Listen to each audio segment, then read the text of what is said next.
of the big lake they call Gitche Goonie. The lake, it is said, never gives up her dead when the skies of November turn gloomy.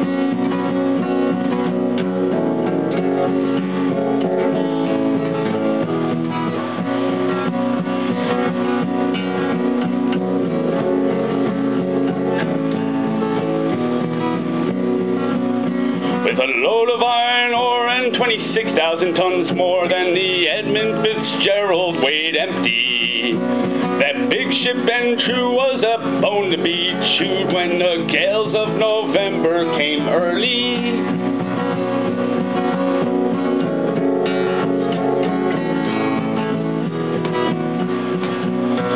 The ship was the pride of the American side, coming back from some mill in Wisconsin. As the big freighters go, it was bigger than most, with a crew and good captain well seasoned.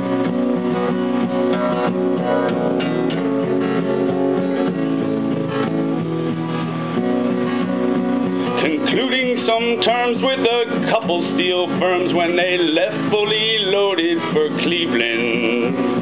And later that night when the ship's bell rang, could it be the north wind they'd been feeling?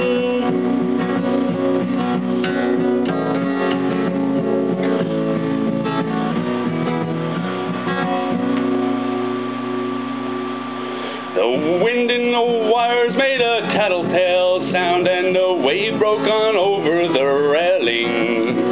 And every man knew, as the captain did too, 'twas the witch of November came stealing.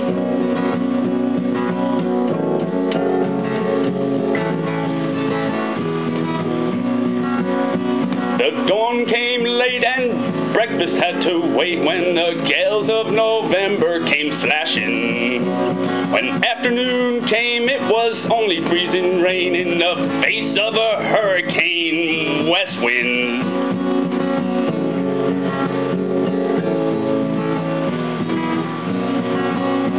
When supper time came, the old cook came on deck. He said, "Fellas, it's too rough to feed ya."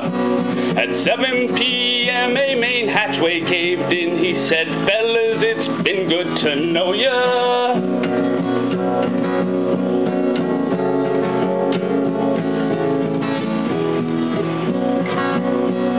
The captain wired in, he had water coming in, and the good ship and crew was in peril. And later that night, when his lights went out of sight, came the wreck of the Edmund Fitzgerald.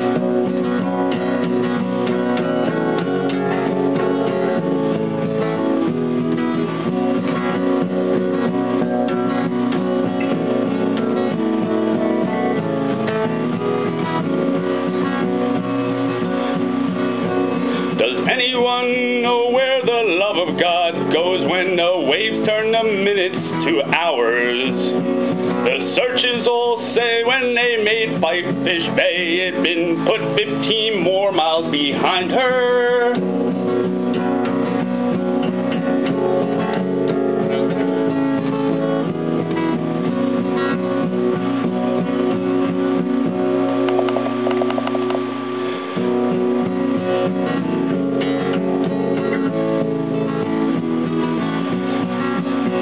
They might have split up, or they might have capsized, may have broke deep and took on some water. And all that remains is the faces and names of the wives and the sons and the daughters.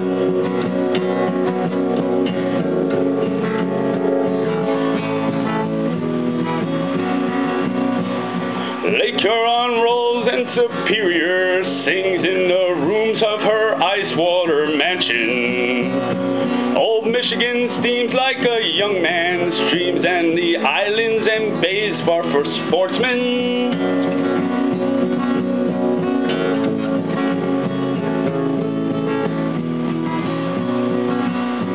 And farther below, Lake Ontario takes in what Lake Erie cannot send her. And the iron boats go, as the mariners all know, with the gales of November remembered.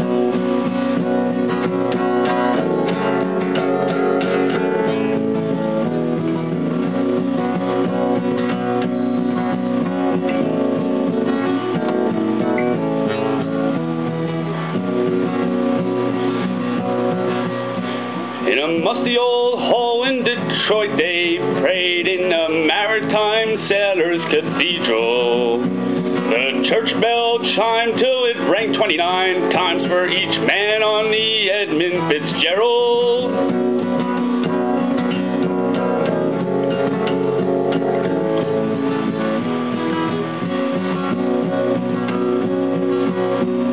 The legend lives on from the Chippewa down to the big lake they call Gitche Gumee. Superior, it said, never gives up her dead when the gales of November come early.